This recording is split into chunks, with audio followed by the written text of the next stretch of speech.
토토리 여러분들 안녕하세요. 비토리TV 비토리입니다. 현재 시간 2023년 3월 3일입니다. 오랜만에 비트시황 영상으로 찾아뵀는데요. 최근에 올린 짧은 영상 보면 앵커의 관점도 올려드렸습니다. 이번에 비트가 크게 박으면서 관점이 어느정도 깨진 상황인데요.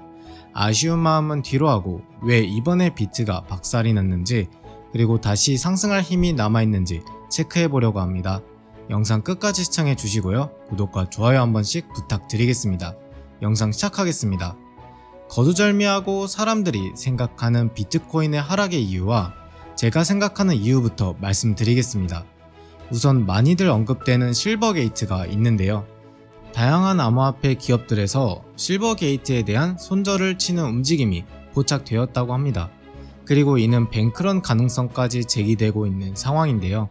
제 생각은 조금 다릅니다.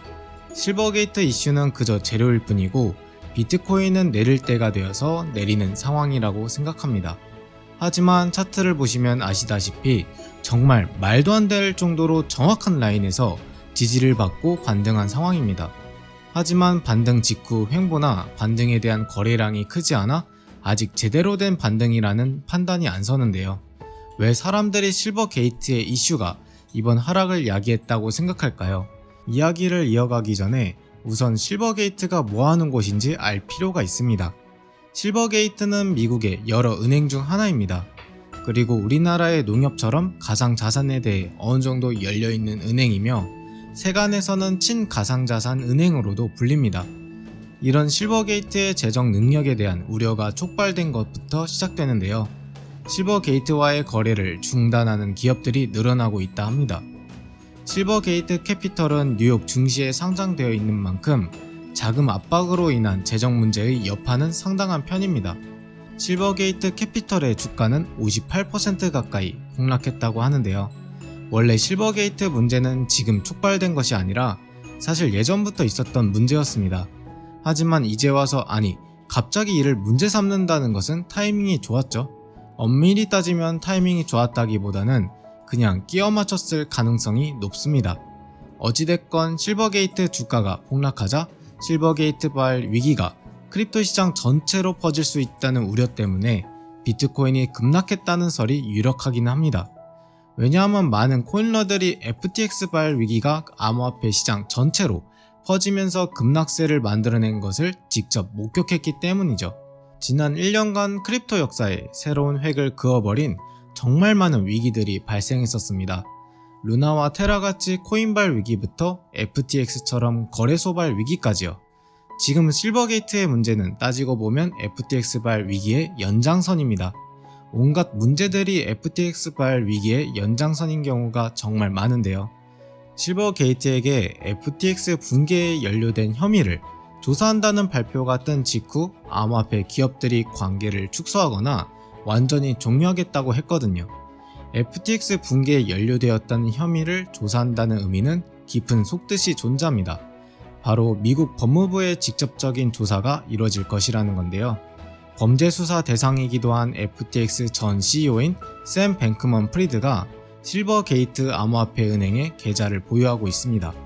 만약 미 법무부의 조사가 이뤄지는 과정에 얽히설키 엉키어 있는 다양한 암호화폐 기업들 간의 관계까지 들추게 된다면 분명 새로운 문제의 시발점이 될 것이고 이로 인해 크립토의 미래를 조금씩 빼앗기게 될 것입니다. 그래서 손절친 거겠죠? 다들 깨끗하다고 주장하겠지만 까놓고 보면 상상 이상으로 뭔가한 기업들이 많을 겁니다. 이런 상황을 우리나라의 상황에 맞춰 망상으로 해설해 보겠습니다. 예를 들면 이런 느낌입니다. 카카오 코인에 문제가 생겨 카카오뱅크까지 직격탄을 맞게 되면서 횡령이나 배임 같은 문제까지 동시에 터지고 이로 인해 카카오뱅크의 재정 문제가 극심해졌는데 정부로부터 수십억 단위의 돈을 빌리고도 해결이 안 되는 상황에서 법무부에서 횡령과 배임에 대한 자금 출처 및 은행에 대한 조사를 위해 카카오뱅크를 파헤치려고 하는 상황입니다. 그리고 이 과정 속에서 카카오뱅크는 정말 많은 크립토 기업들이 이용하는 친가상자산 은행이었고 세탁이든 뭐든 암묵적으로 허용된 범주에서 할 수 있는 최대한의 이용을 했다면 당연히 크립토 기업 입장에서는 손절칠 수밖에 없겠죠. 물론 특정 코인이나 기업을 저격한 것이 절대 아니며 예를 들었을 경우를 말하기는 합니다. 실버게이트를 손절한 크립토 기업들은 뭐가 있을까요? 테더사를 포함해 비트스탬프, 크립토닷컴, 서클, 코인베이스, 팍소스, 마이크 노브그라츠, 갤럭시 디지털 등이 있습니다. 이번에는 비트코인 차트를 봐보겠습니다. 비트코인은 저점 21.9K를 살짝 이탈하고 22.4K 안팎까지 회복했는데요. 하락이 시작되기 직전인 23.4K부터 6.7% 가까이 폭락했습니다. 하락 이후 약반등이 이뤄진 후 어느정도 가격 회복을 했으나 반등에 대한 거래량이 생각보다 저조한 상황입니다. 이는 일시적인 현상으로 보이며 제 기준에서는 21.4K까지 열려 있습니다.